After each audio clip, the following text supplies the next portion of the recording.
Ley de Ohm y circuitos. La ley de Ohm. Supongamos que tenemos un material con una cierta resistencia R y en ese material se establece una diferencia de potencial. Cuando se establece una diferencia de potencial, ya sabemos que las cargas empiezan a moverse, adquieren una velocidad, y cuando las cargas empiezan a moverse, se establece una corriente. Entonces me dice la ley de Ohm que la relación entre esas tres cantidades va a ser voltaje igual a resistencia por corriente. Recordemos que voltaje es lo mismo que decir diferencia de potencial. Entonces voltaje igual a resistencia por corriente.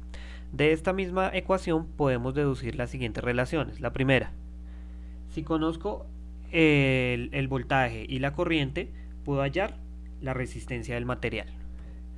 Y si conozco el voltaje y la resistencia, voy a poder hallar la corriente que circula por el material. Entonces, ¿qué son los circuitos eléctricos? Un circuito eléctrico va a estar conformado siempre por una fuente, que es la encargada de establecer la diferencia de potencial o el voltaje, y un elemento que tiene algún tipo de resistencia. Estos dos elementos, la fuente y el elemento con resistencia, están unidos por cables. Entonces, en principio nosotros suponemos que los cables no tienen resistencia y que toda la resistencia está concentrada en ese dispositivo.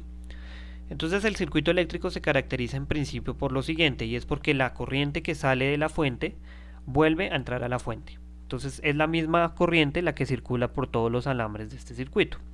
Entonces en circuitos eléctricos tenemos digamos dos categorías. Uno, el circuito en serie, que se caracteriza porque todos los elementos están conectados a un solo alambre.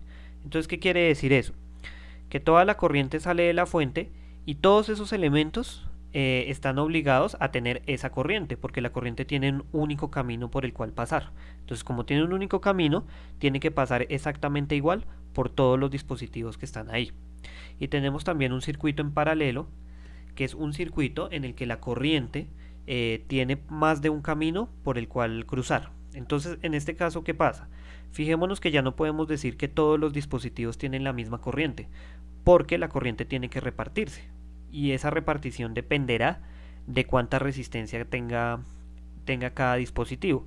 El dispositivo con menor resistencia le va a corresponder más corriente, y el dispositivo con mayor resistencia le va a corresponder menor corriente.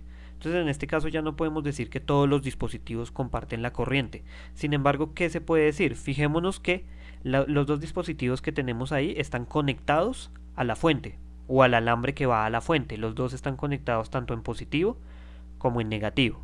Entonces, ¿qué quiere decir eso? Que si bien los dos dispositivos no comparten la corriente, no tienen la misma corriente, sí tienen la misma diferencia de potencial porque los dos están directamente conectados a la batería.